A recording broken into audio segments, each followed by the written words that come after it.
Welcome to the Human Conversation podcast with Jules White, the real dragon slayer, author and entrepreneur sales coach. Tune in weekly for human conversation about business and sales. Enjoy business expert interviews, educational episodes, and virtual cuppas with entrepreneur business owners. So grab yourself a cuppa and enjoy.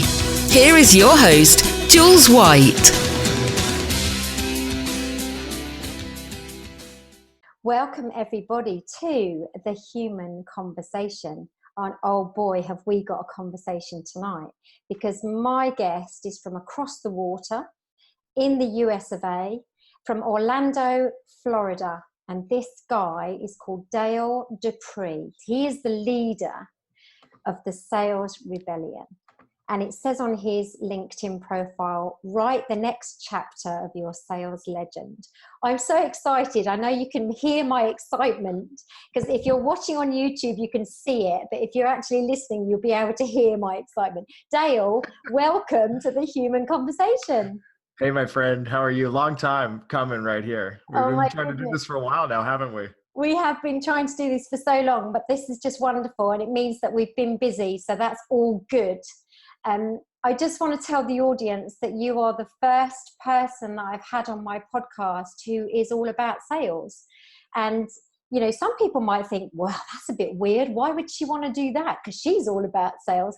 But I always think of you like the brother from another mother is what we say, isn't it, Dale? Yeah, absolutely. We definitely align beyond what most sales trainers align in. So I think so too, which is why I'm so excited about this conversation. So as always, I've never really planned these conversations. I just let them pan out and happen. One of the reasons I wanted Dale on the show was for that very reason. We totally talk the same language when it comes to sales, but also we met in the very first place through a connection around our dads. And I think that's quite poignant. And I want to talk about that actually as a starting point, Dale, if it's okay with you. Absolutely. So we were obviously talking about our fathers, how close we were to them, what an inspiration they were to us. So Dale, tell us a little bit about your dad and the story around your dad. Yeah, so my dad's Curtis and I'm Dale, but we share the same name actually. So my first name is Curtis. I'm a junior. My son is a third. So and that's a testament to who my father is to me. In that he's no longer with us, but he will always be with me. He will always be a part of this family, and his legacy will live on through my son. And hopefully my son will feel the same way about that legacy as well. And will carry the tradition because I believe that generations deserve to hear the story of my father. My father, he was the rock star, right? He even played music just like I did as well too. But his big calling was football. He was a great athlete. He was the scariest defensive tackle on the block. You know, when I met some of the quarterbacks that used to play against him as I got older and started to be more connected into my network from a business perspective, especially, you know, people would say, Dale Dupree, is your dad Curtis? And they'd tell the stories. And it was great, right? You know, because again, my dad he was that guy that he kind of had it all going for him. And from the outside looking in, you would think that his life was perfect, right? But my dad was also a speaker of his truths, and he never hid his faults as well too. So, you know, it started with football, right? He got injured. He ended up having to come home from Carson Newman and not able to advance his football career. And he went and sold paper, you know, not for Dunder Mifflin, but for EGP down here in Orlando.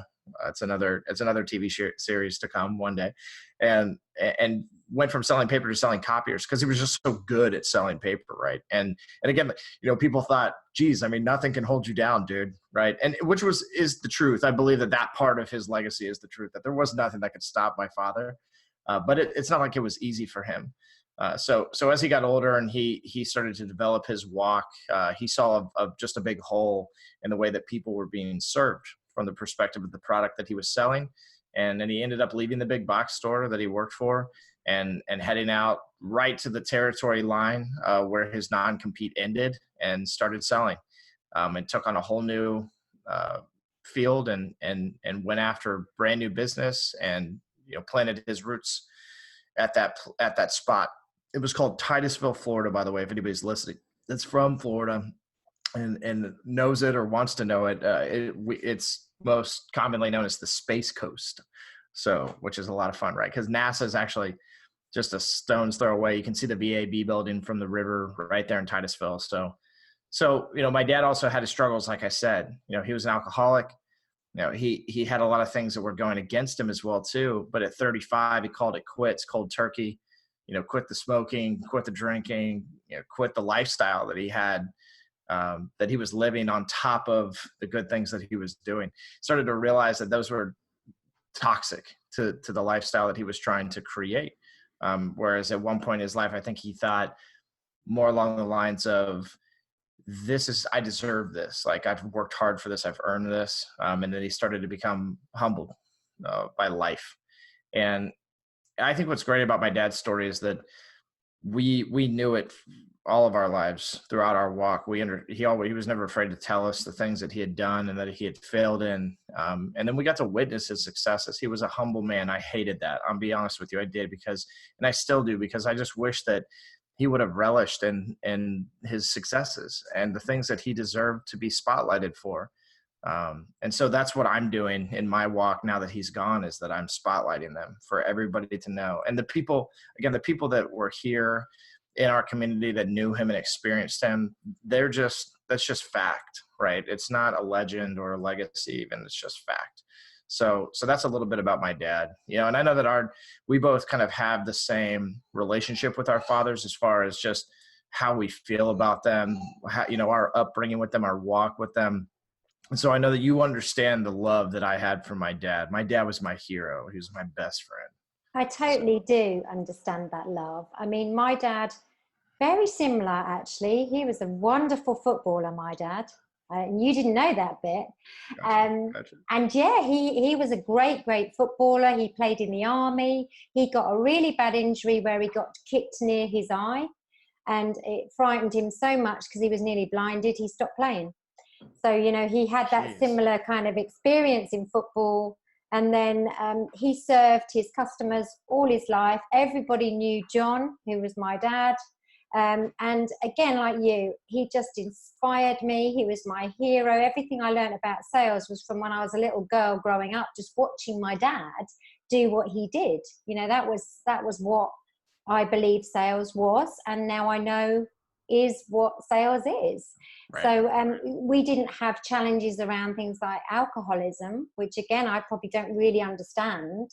But I suspect my dad had other challenges that maybe I didn't realize as a child, because he just worked so hard. He worked every single day and he just worked really, really hard. So he was a real inspiration. And the phrase was, there is no such word as can't.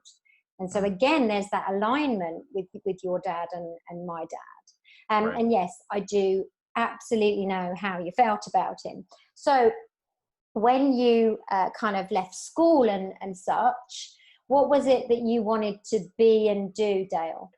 I was 17 and I skipped the traditional route of university and going to college, and I went directly into the music industry. And at first it was amateur, right? We didn't have a record label. We booked our own tour. We had a manager that was all in on our success, that kind of did it for free. We just had the stars just kind of aligned, right? We had the right support system. We had entrepreneurial-esque attitudes inside of the band, including myself, obviously.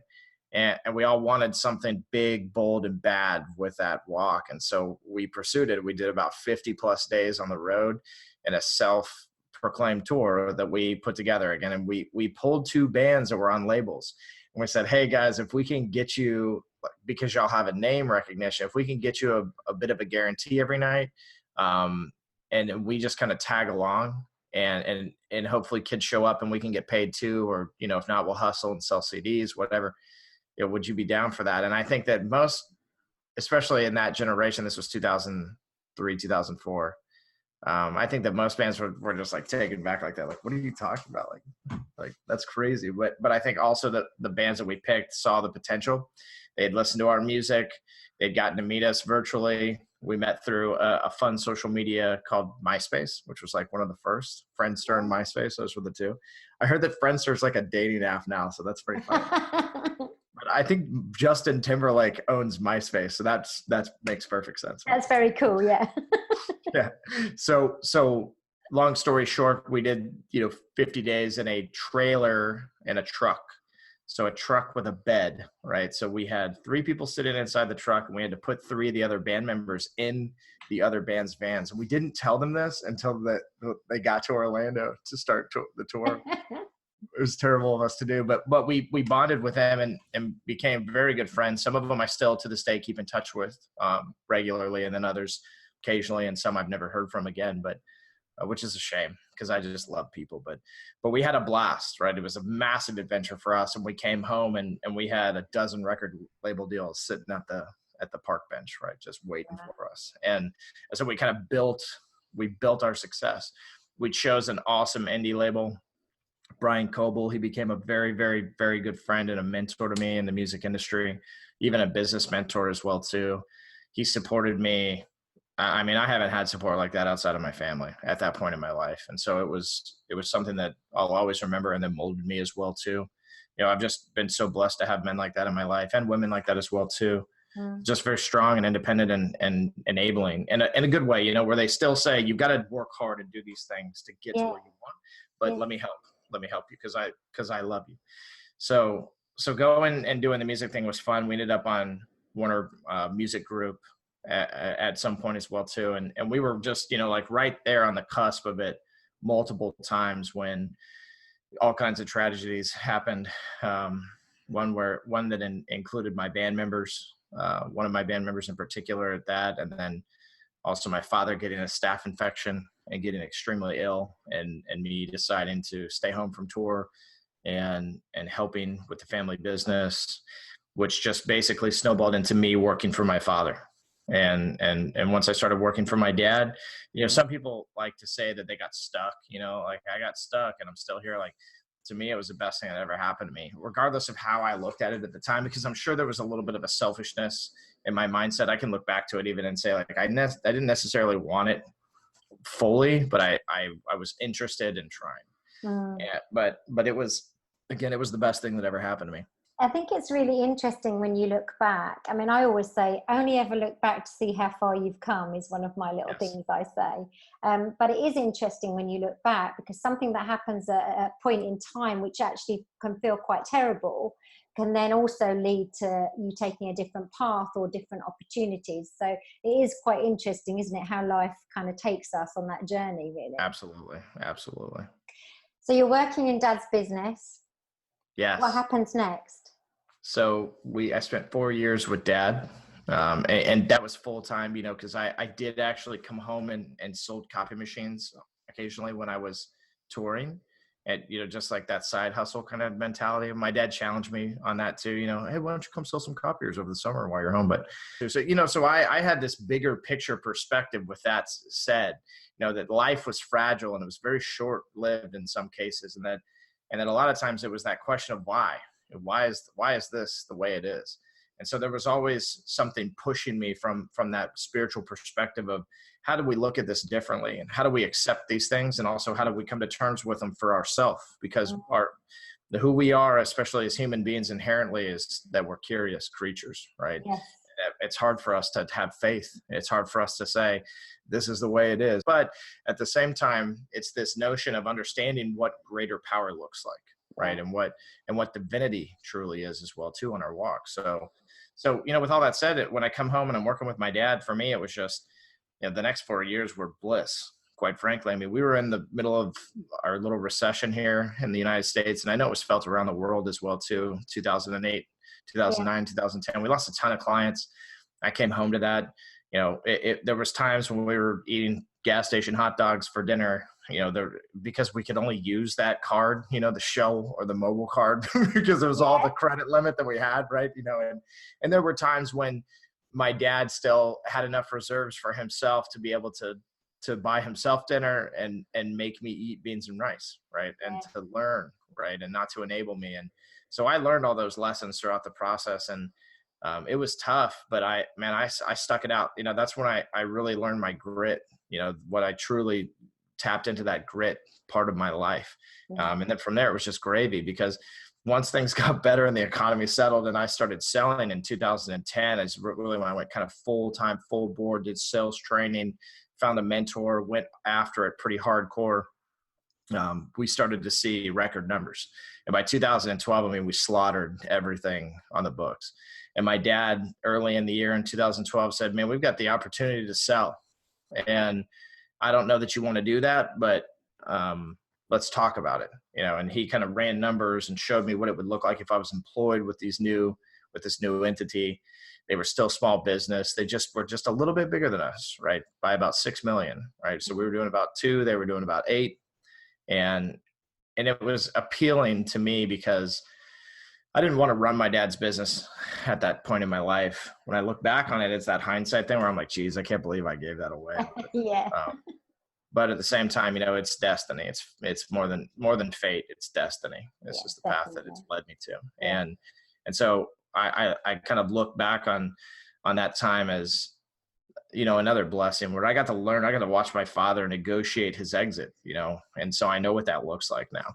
That's really good, isn't it? Get to that point in my life, and with this company, not that the Sales Rebellion would ever sell to somebody, but if the kids aren't ready to take it over, between me and my partners, it's got to go somewhere, right? So it can't just die. You just never know, do you? And then having seen that, you've got that under your belt in order to use if you need to, haven't you? Right. Absolutely. So I got to meet, the squad that came in and took over the branch. I got to meet them beforehand. I got to understand what my leadership was going to look like, and I liked it. And so I told my dad, I said, look, it does seem too good to be true, but let's try it out. Because I'd made anywhere from $27,000 a year to $37,000 a year on average. Trying to just keep the business floating and stay, in a position where we could at least take a paycheck in the first place, right? But 2012 actually I made 60,000 before my dad had sold the business off. Awesome. And it felt great. I'm 24 years old, and I'm making $60,000. It's like, and I've been making nothing there leading up to this, but I also sold 77 net new accounts that year, right? Up till September, right? So I was probably going to break that 100 mark. I went into the next year. I'll never forget this. And for everybody listening, I tell this story because if you were in this boat now or have ever been, the feeling where I've been telling my wife for the last 4 years, we're going to get through this. I'm going to make this better. I'm going to keep pushing so that we can have that safe and secure life, while still living on the edge and risking everything, because that's who I am. Yeah. But I'm going to get us to this good place. I promise. I'm going to work real hard. And, again, it took 4 years, but when we did that acquisition, my first paycheck that came in was $20,000 in commission. Wow.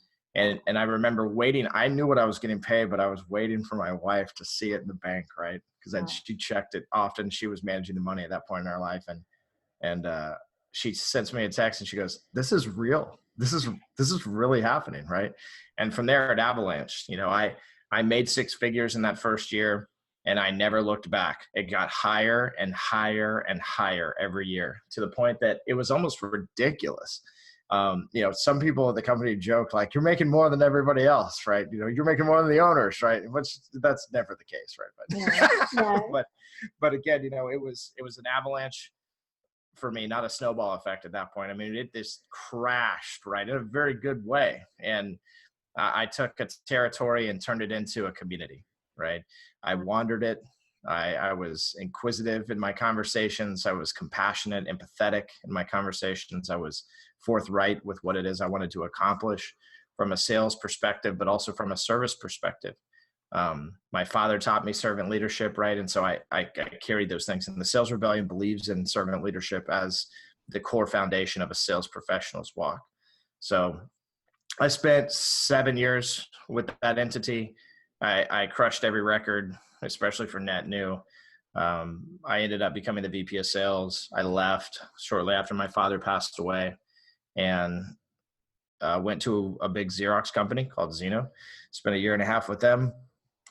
basically revitalizing their net new business altogether. They had like literally hadn't written any in 4 years or something ridiculous. And so we came in and we changed the landscape. I woke up just unsatisfied with the way that sales is and the way that people's outlook on sales can be, and said, well, I can sit here and continue to participate with the status quo. And not to say that where I was bad by any means, but I didn't see where I could make any impact. Even on my community, I had felt like I had been stifled and kind of been choked out of even the community aspect of it. And that was so important to me, especially with what my father had done for our community as a copier salesman, right? People think that's crazy, but it's the truth. Yeah. And so I quit. I quit cold turkey. I had no plans really, just that I knew I wanted to start my own business and possibly to do something in the sales training realm. And 3 months later, I launched the sales rebellion, and here we are. I'm 6 months into that at this point, just about. It's really exciting to hear how you talk, and how much of a risk taker you are, because we are so the same. We are so similar. I can't even tell you. When I started this business, which was 2 years ago now, I knew that I would probably have to do something in sales. It was what I knew. It was what I was passionate about. But I was absolutely determined not to go out and train people how I had been trained to sell, because I knew what I'd been doing to be successful was not actually about what they taught me. It was about the connection, the conversation, the curiosity, the understanding the client's world. And I mean, stepping inside that world completely, not just dipping your toe, as I say. Right. And I just knew it had to be done differently, which is why I created this live it, love it, sell it kind of methodology. And then when I watched you and talked to you and connected with you, everything you say, everything you post, I'm like, yes, this, yes. And I'm roaring from the sides. And that's why I wanted you on here, because now this bit of the podcast is kind of where you and I want us to crush sales, and I want us to almost bust the myths around sales together, because I know we will. But, tell me that one thing that you really don't like about how sales is put out and perceived in the world. Yeah, I think that most people, and the analogy I like to use is that you're sitting at the Thanksgiving dinner table or whatever big holiday that you celebrate where family comes over. Yeah. And there's those couple family members that they sit down at the table and they literally just argue with you about politics. But what's happening there is not that they're arguing, it's that they're trying to convince you that they're right the whole time. Yeah. Right? Trying to convince you to join their team and, subscribe to their views. And I like to put it that way because that's what people perceive sales as, is that when you call and you say, I would like to do this, the person on the other end is like, I would not. Exactly. And that's how people look at it. So, to dumb it down, that's the best way to see it. You walk into a retail store, somebody comes up and says, may I help you? What do you say to them? No, I'm fine, thank you. I'm just looking. Right. And that's the polite way to say it, right? Yeah. Some people are just like, nope. But again, inherently, everybody that just heard that, that's what they would think, right? But if I walked up to you in a retail store and I said, hey, gosh, those shoes, that's actually somebody just walked in here about 45 minutes ago. They headed over to that clearance rack, right?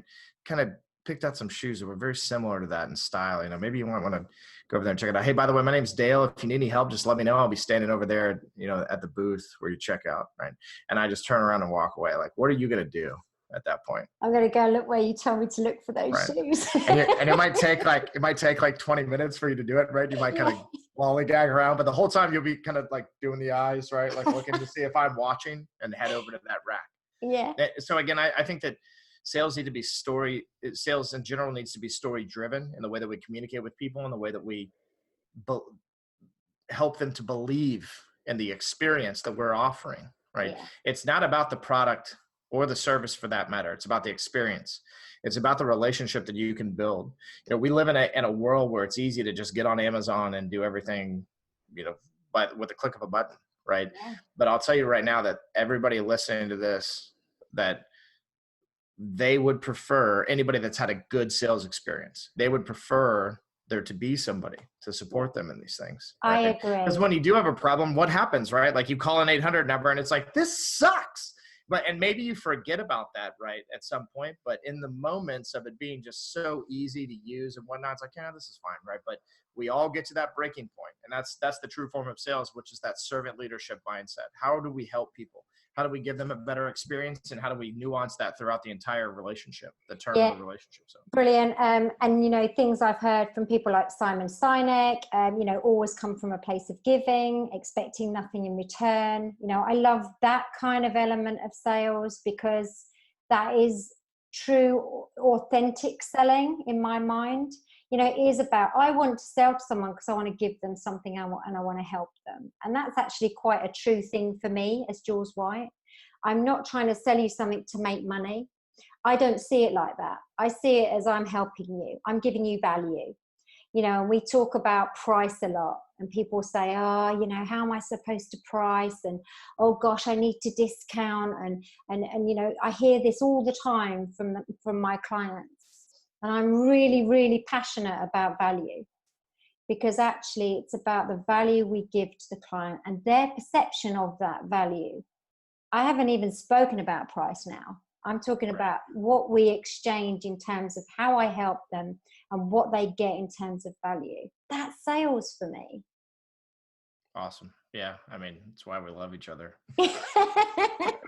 But it is, isn't it? And then you see, I don't know what it's like in the US, but still in the UK, we're still up against the sales trainers and the sales coaches who are still teaching this process-driven steps of the sale methods from the 1980s. Maybe they're getting less and less, let's just hope so, but they're still being taught that. And it's almost clinging to that fact that, well, we've always done it like that and we've always got results, so that's how we should do it. Right. Thoughts on that one, Dale? Honestly, it's the way it's the old guard. It needs to go. And that's why the sales rebellion exists. I mean, somebody interviewed me once, and I don't even know that the podcast ever aired. Actually, it did air, but I'm pretty sure they edited this part of it out, because I remember listening to it and going, I didn't say that. Where they asked, like, what are you rebelling against?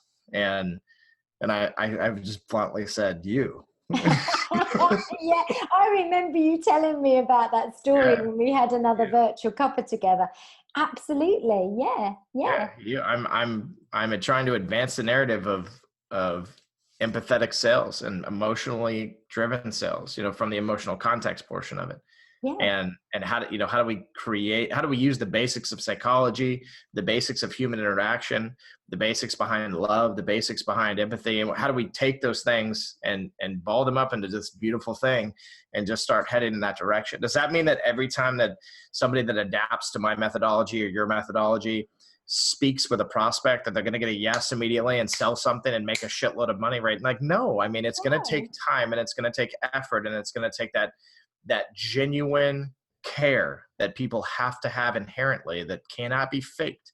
That's authenticity, right? To be able to look back and say, I don't care about instant gratification as much as I care about where I'll be in 25 years and what this will look like, right? And this being my community, this being the people that I serve, this being what I want my impact to look like and my legacy to be when I leave it.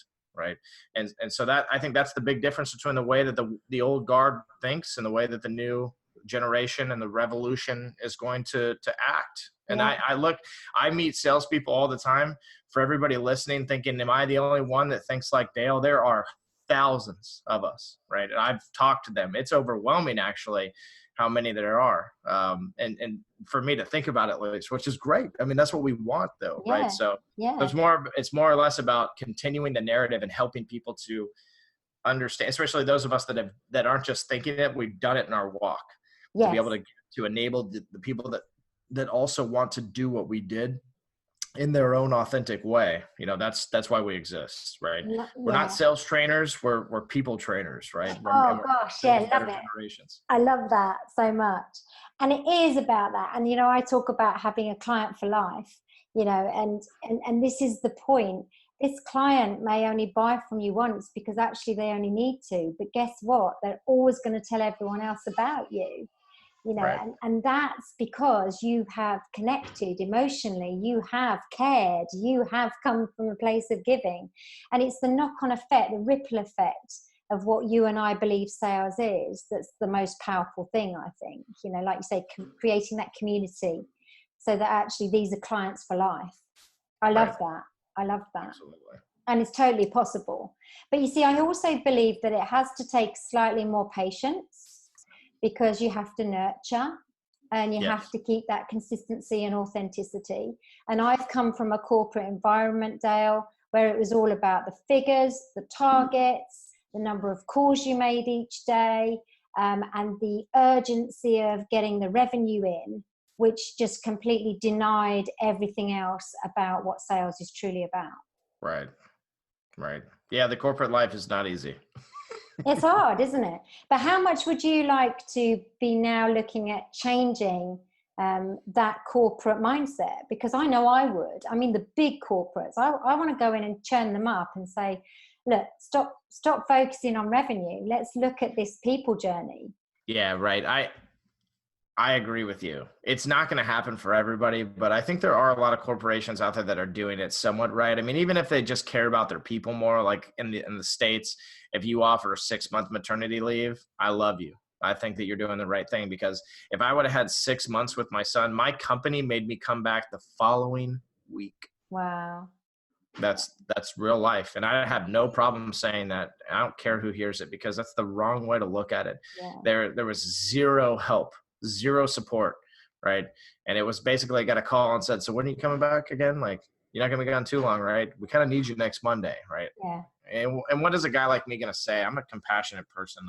Even though I do care about my family and I care about the experiences I'm having with them, I'm in my mind, I'm thinking, well, look, if I don't come back and they fire me for some reason, or like, then what do you do? Right. So there's turmoil on those things as well too. But that's what also causes people to have that outlook of trying, the sell mindset, right? And not the nurture mindset that you just talked about, because you're under so much pressure to perform and to be this thing that everybody wants you to be, which is literally just a numbers machine. They don't care who you know and how you know them, right? No. They look at everything as a process. It's processes over people is the way that they look at it. So. Yeah, it's really hard, isn't it? And I always say that I'd like to untrain anyone who's ever been trained how to sell. That's my other thing I talk about, Dale. Because, I think we need to trust our own subconscious skills, actually, because they're the ones that are the best to utilize in selling anyway. I always say life skills are sales skills. I just want to talk about the sales rebellion, because I want the listeners to know just a little bit more about what that is. What is it that you do? How does it work? Sure. It's 21st century sales training is the way that we describe it. Epic 21st century sales training. It sounds like a movie, doesn't it? Yeah. So, we do boot camps. We call them sales revivals. They're 1 to 2 days, depending on, the flavor of the corporation or the small business that we're working with. We do ongoing training, so retention, 6 months to 12-month contracts, monthly models, right? Where you get coaching calls, you get curriculum, you even get some on-site visits inside of those as well too. Just depending on how you set it up. We're super flexible. Like, we believe in people and the process of building better people. Again, like we said a little bit earlier. And because of that, like we don't want to be just on a Zoom call all the time. We want to be able to shake your hand and give you a hug and hear the problems. We want to be able to feel the problems. We want to be a part of the problem so that we can also help with the solution. We believe in pattern interrupt marketing. We believe in pipelines that are alive instead of old and rusted and leaking. We have a different mindset. The sales wanderer theory is one that's popular inside of the sales rebellion that I love to talk about. We have a no theory, which is knowledge, needs, observation, and wisdom, all inside of our system, all part of the prospecting game. The whole concept of how do we negotiate with somebody. I cannot stand that word in the first place. Most people negotiate, right? Most people negotiate by arguing, right? And that's one thing that we don't talk about enough. We think that, no, it's a move, or no, it's just a game. There are much better ways around those parts of the conversation. And there's ways to be proactive about getting there in the first place, instead of, kind of sitting and putting it in the corner and trying to keep it over there as long as possible, and then crossing your fingers that it doesn't come up, right? It's this mindset of taking on the elephant in the room and tackling the harder subjects. That's what the Sales Rebellion is all about. So, we do virtual coaching as well too. We do 1-day seminars virtually. There's costs that are greater than others, right? Just like any other business. Sure. But what we really look at and how we really run this company is that we're service first, and we're people first, and we're community first, right? So I like the whole concept of, people, culture, and community, the PCC concept. And so that's what we're building here. We're building a movement.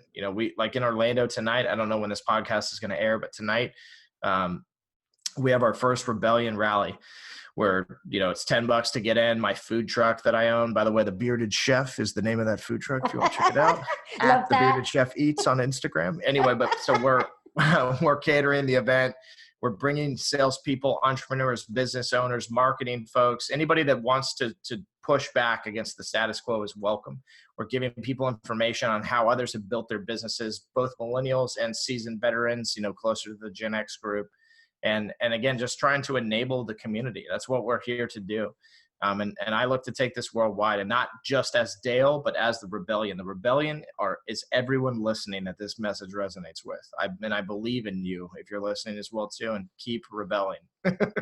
Oh, totally. It is about being a bit disruptive, isn't it, sometimes, but in a really good way. This is not about rebellion as in you're actually bad people. This is rebellion in a really, really good way. Yes. I hope that one day I just get to work with you, Dale, somehow. It would be awesome. We're going to make that happen. We've got to make that happen, where we just maybe just deliver something together in a really fabulous environment. I would just adore that, because we just speak the same language. It's so refreshing to meet someone who just gets what I believe, because you don't meet many who get it completely. They might say they get some of it, but then not really doing it. Do you know what I mean? Yeah. So, oh no, I know what you mean. Yeah. Whereas like you are so my brother from another mother. But listen, I'm going to make sure that all of your links are on this. So don't worry about any of your little plugs you need to put in. We're going to put all of them in so everybody knows how to find you. But what are you going to leave us with? What's kind of the last thought that you'd like to leave us with as an audience?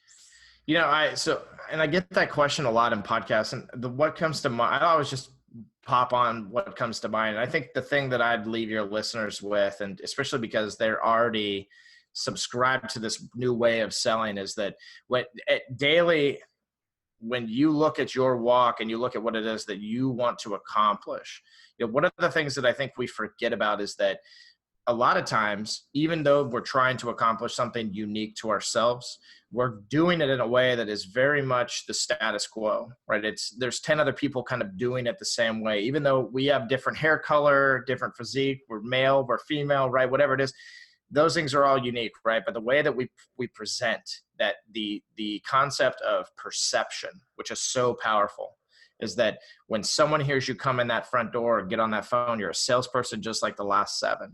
And so the thing that I would leave all your listeners with is to adapt the mindset of changing the game constantly throughout their walk, every moment possible. Be that pattern interrupt that folks are looking for, and constantly be changing the game. Love it. I love that so much.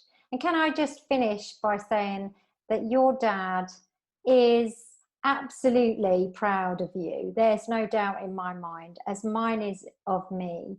And they'll live on forever, because they'll live on through us, and hopefully through our children and their children too, because they were heroes, totally. They showed us the things that we needed to learn at the vital times in our lives. And I think that's very true for both of us from what I know about you, Dale. So I love our connection. I love how we've connected. And I know someday we're going to meet, and we're going to cause a lot of disruption when we do.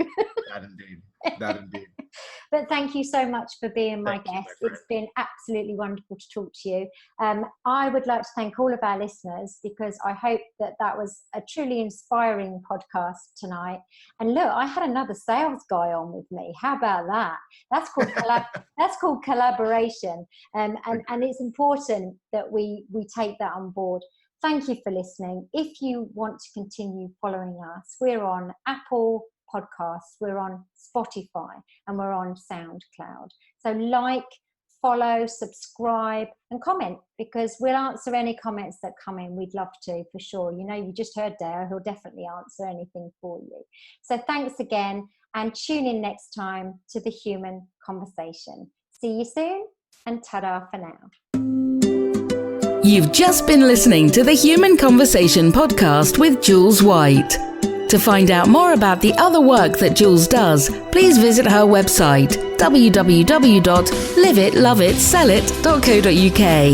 And if you enjoyed the podcast, then please do leave a rating and review on the platform you use to enjoy her show.